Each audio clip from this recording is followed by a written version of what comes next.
Ladies and gentlemen, boys and girls, smilers, tilers, and time-wilers, welcome along to the Joe Spivey YouTube channel, where we discuss books and little else. And you join me on, first of all, an ambiguous day here in Kingston upon Hull, to use a really horrid common phrase. The weather does not know what to do with itself today. There is a sort of nonplussed caution about the weather today. There is full cloud cover, but to have the window closed is to be all of a sudden in a Sudanese sauna, but to have the window open is to be blown about like the very leaves and branches. And so you are neither warm nor cold. You are neither sweaty nor shivery. You are, in a sort of strange hinterland between comfort and boredom. But there we are. What do we first have to discuss today? We've got many things to discuss here. First being, of course, Hull Kingston Rovers' victory against the Leeds Rhinos against the Wigan Warriors on Friday night. It was touted as a Titanic tussle and all of the other teas by myself and by other squalid pundits. And it did not disappoint. It was perhaps a more error-strewn game than we were expecting, because there was dew late on, which meant the ball was rather slippery, and so neither team, try though they might, could keep a hold of the ball. But Hull KR, my team, scored a decisive try in the first half. We dominated the first 40 minutes and should really have come away with more points than we did, but our stalwart defence, which has characterised our success all year, meant that we limited Wigan to one 6-point try, which they never really should have had. But there we are. So we have won, and of course, with modern attention spans being as minute as they are, of course now the commentators and all of the bigwigs that are placing that one in the background and saying now that that our game against the Leeds Rhinos on Thursday night is in fact the season-defining one. And so, in other words, we can never do enough. We can win and we can win and we can win, and yet still our doom is forecast. But yeah, we got the victory, and I exercised my little vocal cords, and then I spent the evening with a red-headed nubile. But there we are. I have very many things to show you today. We've got some poetry from George Gordon VI, Baron Byron of Newstead. There he is with his rather rouged lips. But I also have, probably first of all, 2 refill pads here with me. Now, I am somebody who, for all of my faults and my sins, quite likes to note stuff down. I do eventually type everything up, because everything is digitally reinforced these days. But whether it be an idea, whether it be a synonym, or some sort of striking notion that hits me in the high noon, then I usually go to paper. And I don't know, sort of walking with square material under your arm lends a certain authority to the walker, does it not? I always want to say phrases like, well, if the health secretary would attend the subcommittee meetings, then I'm sure that the medical strikes would be brought to a swift conclusion. Or you want to say, well, the puppet government in Bolivia has become untenable, and expeditionary forces will touch ground in 12 hours. You want to say something very significant. You imagine a tabloid journalist hurrying after you, wanting the latest information, and there you are, striding perfectly. But it's odd to leave a shop with an A4 pad these days. Is as antediluvian and as old and untimely as walking around with flint and steel or riding into town on a donkey. But there we are. I do still use pad and paper, and there was either one big sheet with 300 pages for £4, or there was 2 160-page sheets for £3. Now I will leave the mathematical choice up to yourselves, but I quite like to get the best value for my money, and so I went for 2 for £3 rather than 1 for 4, which indeed, as I'm sure you already worked out, bought me 20 more pages. So yes, there'll be diary entries, there'll be manuscripts, and sultry rhymes all written down in here. So there we are. But most excitingly of all, we have mail. Believe it or not, we have sharking through the post what I hope to be a review copy for my delectation and scrutiny. So, there are, just behind me there, in a sort of protracted doctor's waiting room, 2 books which I've shown on this channel. One focused on some sort of some ship involving slavery, and another chronicling the sodomization of German democracy in the mid to late 1930s, but they did not come out until early October, and so it would be, I think, obtuse and sort of kangaroo keen to review them now, and so I'm letting them stultify on my desk. But I'm hoping when I open this live that I have something newer which I can turn my head to, because for love or money or all of grandmother's toffee, I cannot find a book that I want to read at the moment. I read Genesis yesterday and found it sort of repetitively dull and Jurassic in its outlook of the world, but there we are. So I won't be reading the Bible, but here we are. What do we have? So here comes the asbestos from the packaging. This is...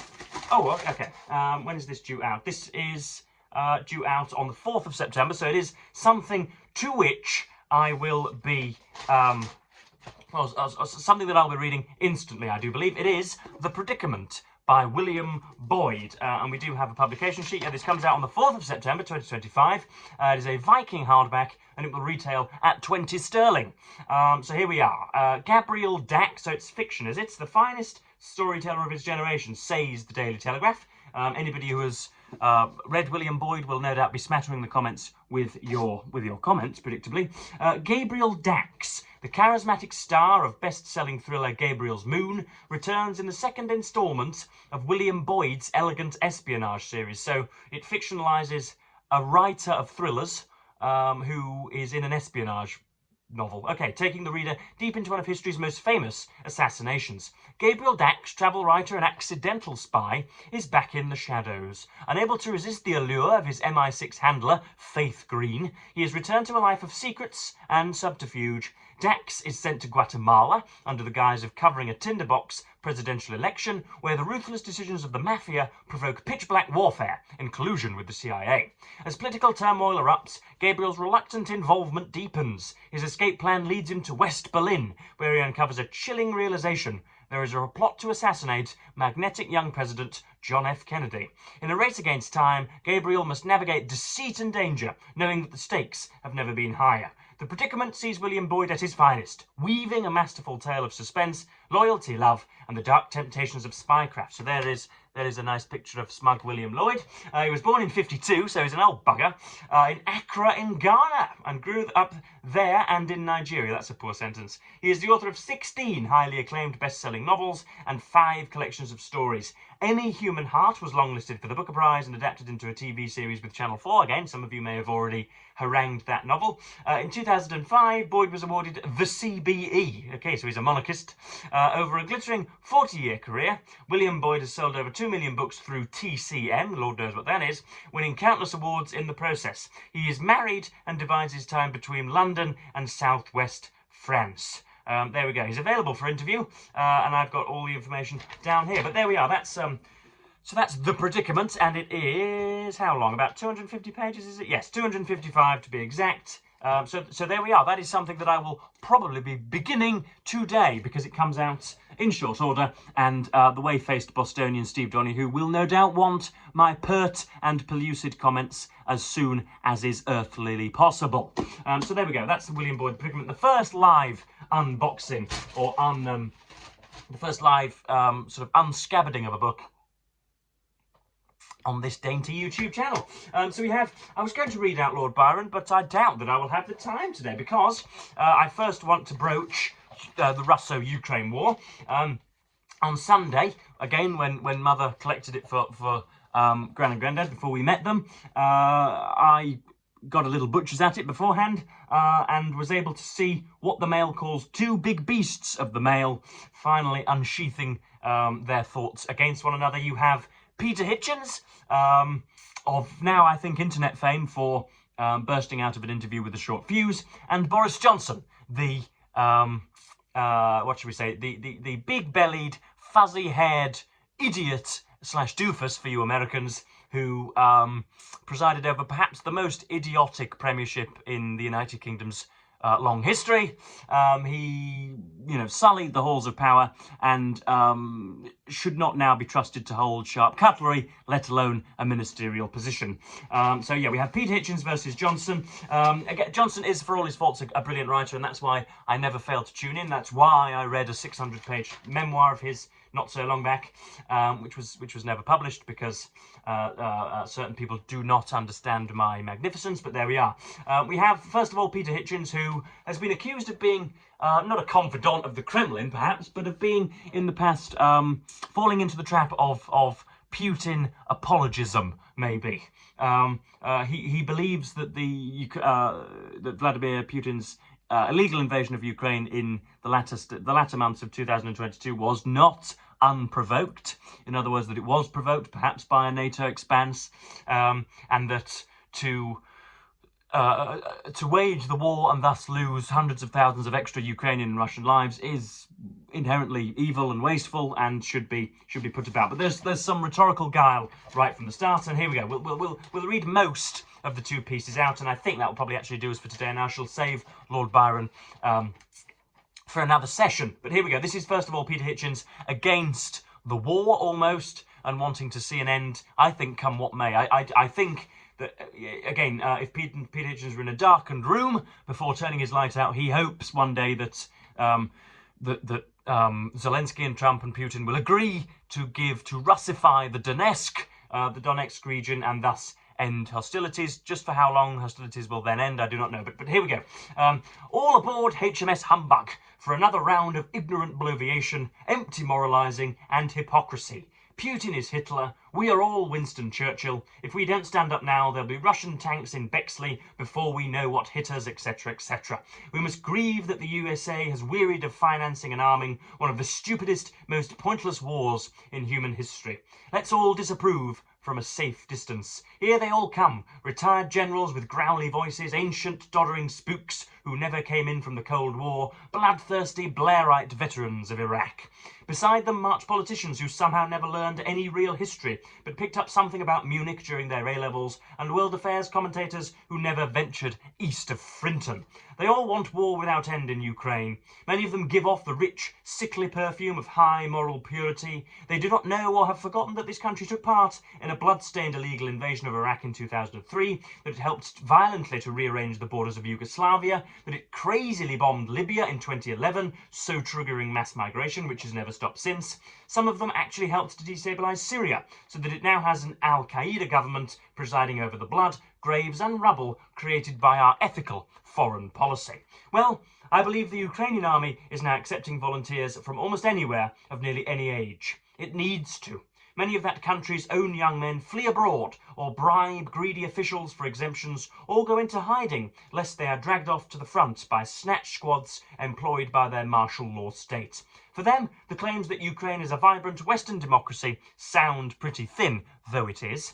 So my first response to these jingos is to say, if you are so keen, please go and fight in the war you like so much. Perhaps you might free some press-ganged young man to go home and be a husband and father, instead of cannon fodder. But that would be a bit emotional. Let's try facts and logic instead. There is a very serious argument against this war. All grown-ups in world affairs are well aware of it. It was from the start a rash, cynical adventure. Ukraine has been used. You can only say the truth if you are a keen supporter of the conflict. For instance, the noted American Russia hawk Robert Kagan has correctly stated in the elite magazine Foreign Affairs that Russia was provoked into war. He did not say this justified the invasion, for it doesn't, a very important caveat. He just stated as a fact that although it is obscene to blame the United States for Putin's inhumane attack on Ukraine, to insist that the invasion was entirely unprovoked is misleading. Likewise, Leon Panetta, former CIA chief and US Defense Secretary, admitted the Ukraine conflict was a proxy war between Russia, NATO, and the USA. If I said this, I would be denounced as a Putin apologist, but he can say it, and he did. Before Ukraine, and then we get the background information, before Ukraine suddenly became independent in 1991, the West was not all that keen on its existence.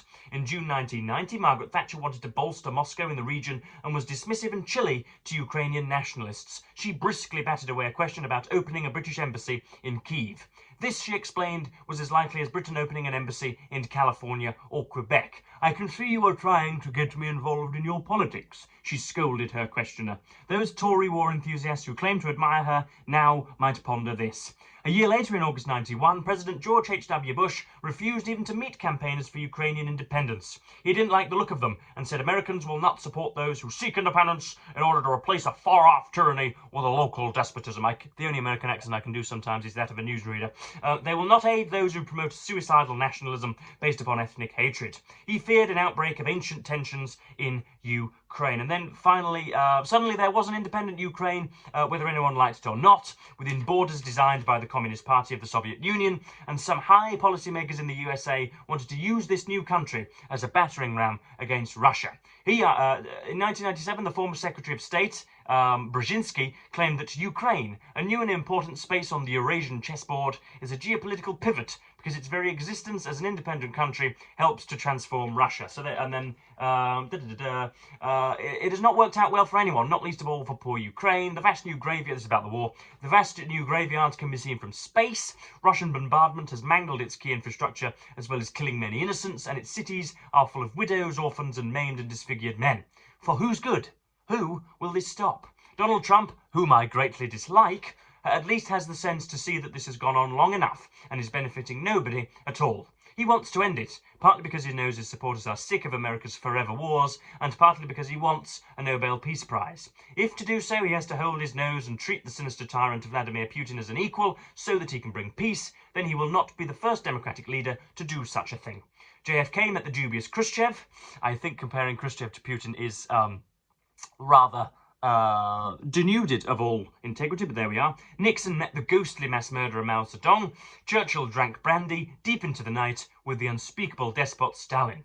You and I may not like this, but millions of us have lived peaceful, prosperous lives because of squalid, despicable deals made by men of power. So there's Hitchens, and there is Mr. Putin, and then off the page there, of course, is, right on cue, in the next page, is the burger-addled demagogue of the United States, Donald Trump, who needs, I think, a catheter in order to survive, and, to whom the English language is some sort of absurd mystery. Next up, we have Boris Johnson, for the opposite case.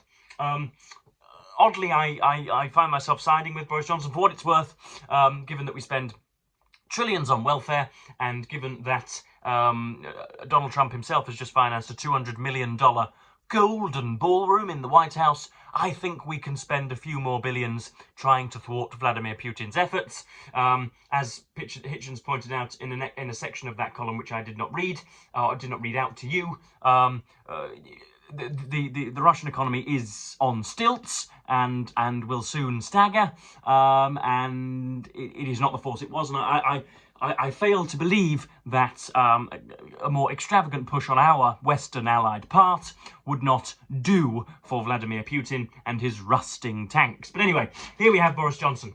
Well, that was just about the most vomit-inducing episode in all the tawdry history of international diplomacy. A few too many E endings there, Boris, but that's okay. It made the gorge rise to see Putin welcomed onto American soil. It was emetic to see him applauded on the red carpet. It was nauseating to watch his Gollum-like smirk as he became one of the only world leaders I can think of to be invited to ride in the back of the presidential limo. It is perplexing. Well, it's not perplexing, isn't it? But it is still galling to this day that an American president can be more friendly with a bloodthirsty autocrat than with a democratic leader of a flawed country. And I know that's because the president is now himself a bloodthirsty autocrat and will in due course thirst on blood of his own.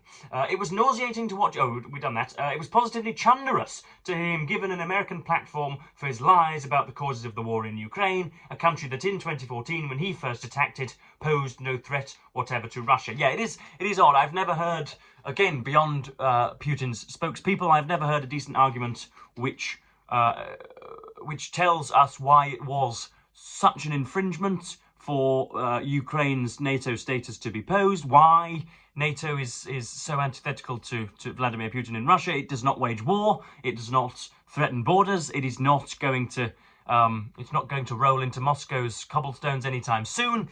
It sounds to me, and I think it sounds to most level-headed people like this, that Again, the threat of NATO expansion into Ukraine is just a pretext for Putin's neo-imperialism, but there we are. As I listened to the unctuous and wearisome predictability with which he tried both to flatter and discreetly humiliate Donald Trump, I wanted to gag.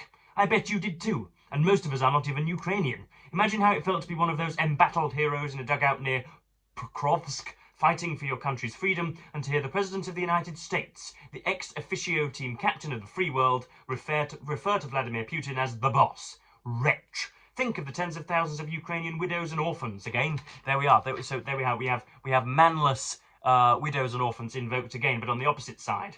Think of the maimed and mutilated. Think of the Ukrainian civilians living in daily and nightly terror of Putin's bombs and missiles, still raining down, even though the so-called negotiations were taking place in Alaska.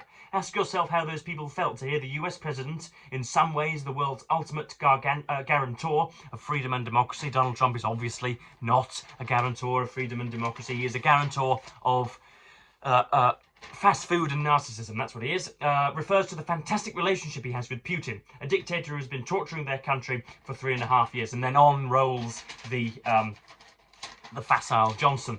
So there we are. That's those were two opposing views in the Daily Mail, and I cut them out and preserved them so that in 40 or 50 years' time, when my grandchildren are yapping at my knee, when I am finishing my 8th pipe of the afternoon, when I am on the patio simply, hopefully anyway, still alive to reel off anecdotes about, yonder year, tales of yonder year, then I will keep these for proof of the debate taking place at the time. And it will be interesting to see, will it not, which opinion history looks kinder upon. But there we are. That's just about everything for today. We've done 20 minutes, and so George Gordon will have to wait probably for tomorrow. But there we are. It was going to be another burst from English bards and Scotch reviewers, but we haven't the time, nor indeed the energy. I am going to now take another sip of water, probably start the kettle, and perhaps even begin William Boyd's The Predicament, because I have at last fodder for criticism. There we go, a short book which I will smash through. Peter James says it was engaging and intelligent and deeply satisfying. Mick Heron says that William Boyd once again brings to the spy novel his particular storytelling genius. John Banville says it was a wonderfully intricate novel, richly imagined, meticulously researched, and unflaggingly readable. I'm doing that because he's an Irish man. So yeah, that's William Boyd's The Predicament, and that, I think, will do for us.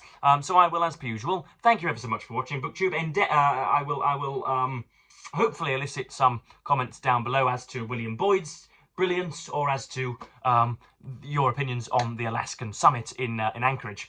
So yeah, I've got some more A4 pads, and I've got, all of the zeal I could possibly require. So yes, I will eventually. Thank you ever so much for watching BookTube, and bid you, of course, the fondest of Spivanian farewells.